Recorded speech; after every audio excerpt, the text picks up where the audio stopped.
Et cette invitée, c'est Isabelle Rivière. Bonjour. Bonjour madame. Conseillère départementale, deuxième vice-présidente, vous avez en charge plus particulièrement la commission handicap, maintien à domicile et dépendance. Vous êtes donc la mieux à même pour nous parler du Café Germaine. C'est un café qui a sillonné le département au cours de l'été, qui ne va pas s'arrêter là d'ailleurs, vous me le disiez.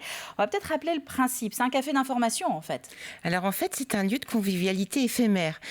On a donc demandé aux centres sociaux qui ont développé ce bus Café Germaine de pouvoir être associés donc au département pour présenter à travers des lieux, le troisième lieu est ce matin aux Herbiers, au niveau de l'été, pour présenter de façon conviviale. Je vais vous expliquer après le fonctionnement donc de cette journée, permettre donc de présenter ce qu'est l'accueil familial et ainsi répondre eh bien, à une partie des demandes des Vendéens et Vendéennes de rester en partie chez soi.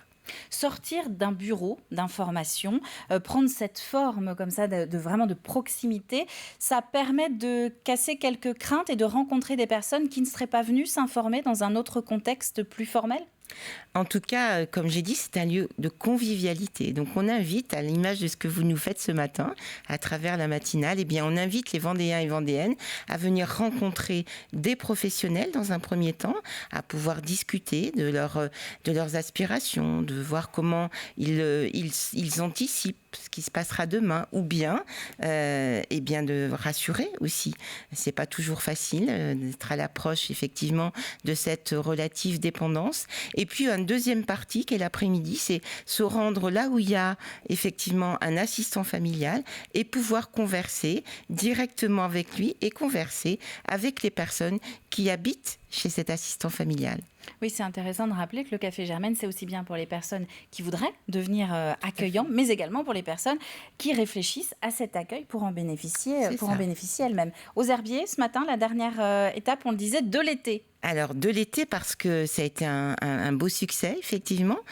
C'est aussi la volonté forte du président Alain Leboeuf d'aller toujours en proximité présenter eh bien, nos politiques. Il y aura prochainement à Luçon les premiers rendez-vous de l'autonomie. C'est important aussi de pouvoir aller au plus près des personnes. Et puis, c'est aussi être en lien et en cohérence avec cette future maison Vendée Autonomie que le président a présenté comme étant un de ses objectifs principaux et de pouvoir descendre en proximité dans les territoires pour tout le champ, effectivement, des solidarités. Alors, je veux devenir accueillant, accueillant familial. Ça consiste en quoi exactement ? C'est une tâche que je vais vivre 24 heures sur 24 chez moi ? Alors absolument, c'est accueillir chez soi en tant que professionnel, puisque le département, au-delà de la demande d'agrément que vous allez faire, eh bien va vous former aussi. Il y aura des jours de formation et c'est accueillir chez soi, dans la structure familiale, eh bien des personnes âgées et ou en situation de handicap. Avec une formation, je suppose, au début. Bien sûr, tout à fait. Donc c'est accepter effectivement d'accueillir dans son environnement architectural, mais aussi dans son environnement personnel, et bien faire vivre aux personnes ce qu'est le quotidien d'une famille. Et à quoi ressemblent justement les personnes qui se sont déjà lancées dans ce métier, dans cette vocation ? Parce que quand on fait rentrer chez soi, comme vous dites, il faut vraiment avoir ça au trip, comme on dit. C'est-à-dire y mettre son cœur et pas simplement les choses qu'on peut apprendre au cours de formation. À quoi elles ressemblent ces personnes ? Quel profil elles ont à l'origine ? Elles sont vraiment très diverses. Effectivement, puisque je préside la commission, lorsqu'il y a des demandes d'agrément, il y a souvent quand même des personnes qui ont travaillé un temps dans des structures collectives et qui se disent qu'elles ont envie de vivre ça différemment. On a aussi donc des profils de personnes, vous le disiez, on fait rentrer chez soi quelqu'un. Donc il y a aussi une volonté de pouvoir travailler en famille ce projet-là. Et en tout cas, il faut qu'il soit en cohérence avec l'ensemble des membres de la famille, parce que vous le disiez, c'est du 1er janvier au 31 décembre et c'est du lundi au dimanche, même s'il y a des vacances et que les choses sont organisées pour organiser aussi des répits, et c'est normal pour les personnes qui accueillent, mais il faut quand même qu'il y ait une adhésion de la famille, de l'ensemble des membres de la famille. Et puis, il y a aussi des personnes, on a des jeunes personnes qui se disent qu'elles se retrouvent bien dans ses orientations, dans cette politique, dans cette attention portée à l'autre et notamment aux personnes les plus vulnérables. Et elles font ce choix de pouvoir mettre cette volonté au profit des Vendéens et Vendéennes les plus fragiles. Et alors, parmi les personnes accueillies, est-ce que c'est un moyen supplémentaire, une autre voie? On a par exemple l'EHPAD, on va avoir d'autres structures. Et là, c'est une solution supplémentaire qui s'ajoute, ou alors on n'est pas tout à fait sur le même public? On est sur les mêmes publics. On est sur les mêmes publics.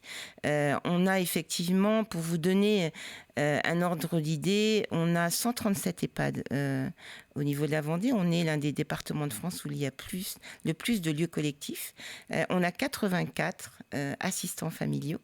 Ce qui représente, je crois, 186 personnes aidées. Donc, on est loin, effectivement, du nombre de personnes accueillies en EHPAD qui ont fait un travail extraordinaire, il faut aussi le dire.